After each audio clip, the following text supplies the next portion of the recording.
په دنیا کې د پښتون نوم دا د غیرت نوم و، دا د حیا او د عزت نوم و. ظالمانو تاسو پښتون دومره بدنام کو، تاسو د پښتنو نه پرتګونه ویستل، تاسو د کپړې ویستلې، په ټوله دنیا کې پښتانه بدنام کړو. ظالمانو دا ډمانو د هغې کار څه دی؟ د هغې خو دا بزنس دی، د هغې خو دا کاروبار دی. خو ظالمه تا خپل بچي دلته نار پرېږدي او په ډمانو باندې پیسې شیندي، دومره راباندې سیوا شوي دي. خو بې د ویلې مافي نن داسې معاشره جوړه شوه، داسې ماحول جوړ شوی دی چې نن به مقرر په تقریر کې په منبر باندې سپک الفاظ وایي چې د سپک الفاظ یې نه ویلي خلک پوهېږي نه چې هلته پیسې هم شینده، بې د وینې معافي او د بدکارۍ دپاره 5000 ریال، 5000 ریال بیا د بدکارۍ. او بې حیا او بې شرمه خلکه، خاص کر بیا هغه خلک چې په مسافرۍ کې دي، په سفر کې دي. زه ټول نه یادوم، ګورئ ډېر نیکان خلک شته په سعودي عرب کې او په نورو ملکونو کې چې هغوی د خپل بچو د رزق په خاطر باندې هلته تللي دي، خپله دینداري هم کوي او رزق هم بچو له ګټي. زه هغې نه یادوم، زما خلک هغه خلک مراد دي چې کم دغه په فحاشو په عریانو کې په ډمچورو کې مبتلا دي. رمضان کې په درس کې موږ د هغې دپاره دعاګانې کولې، یا الله دغه مسافر چې کوم په سعودي عرب کې اوسېږي هغوی ته هلته تکلیف دی، مشقت او مصیبت کې مبتلا دي، د چا ویزې بندې دي، د چا اقامې بندې دي، په چا باندې قرضونه دي. یا الله پر هغې په رزق کې پیدا کا. لیکن بعضې ظالمان راولګېدل او هغې دغه رمضان چې موږ ورته دعاګانې کولې د رمضان تېرېدو سره هغې رالګي ډمچورۍ شروع کړي، هلته ډمان ځي د پاکستان او په هغې ریالونه ورشیندي، په هغې ریالونه ورشیندي.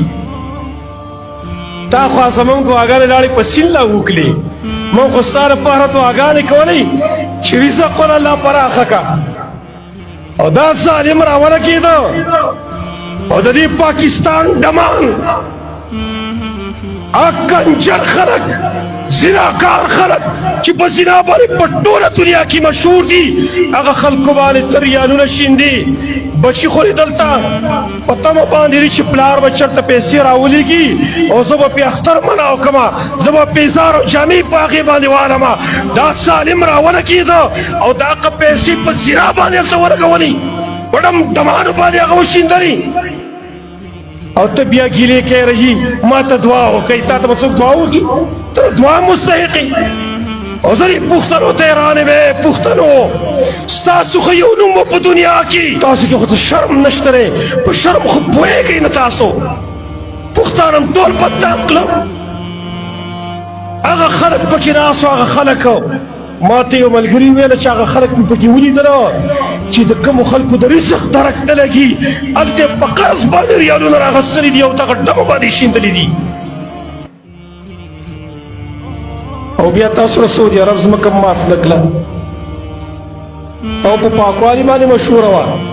نو اوس که هغې ګندکۍ که ګندکۍ بیا زه خپل ملګری، نو ته خو پښتون ځان ته وې، ستا نوم د غیرت او د حیا و، تا ولې خپل هغه غیرت ختم کو، ځان بې حیا او بې عزته جوړ کو؟ او څه چل وشو؟ ځه وشو څه چل؟ تا به پیسې وشیندلې او دې باقي مسلمانانو پرې یې شیندلي، ته څومره غټ شوې؟ تا ته فایده څه میلاو شوه؟ له خدا عقل له کار واخله، تا نه عقل چا اخیستلی دی؟ ای پښتنو تاسو نه عقل چا واخیستو؟ ستاسو نه ایمان او اسلام چا واخیستو؟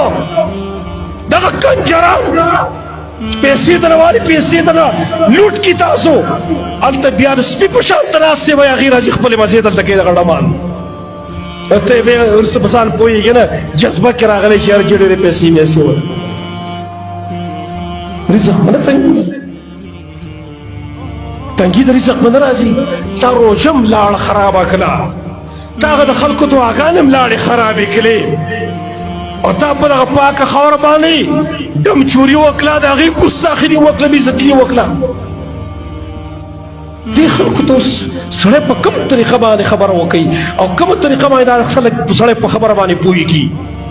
او که څه ویل یو تیزي کوي، نو په نرمۍ خو ته کېږې نه سړي ده په نرمۍ خو ته زیاده نه راځې تا ته به خامخا سختي من کوو موږ ستاسو څه پوره پټی شریک دی خو د زړه د درد درته خبرې کوو ستا سره غم را سره ستا غم خپل زړه کې رالو چې یاره دا خلک دې څه په طریقه باندې اوس ځای له راشي لږ حیا پکې پیدا شي لږ غیرت پکې پیدا شي چې ورځ تېرېږي دا بې غیرته کېږي چې ورځ تېرېږي دا بې غیرته کېږي او شرمېږي هم نه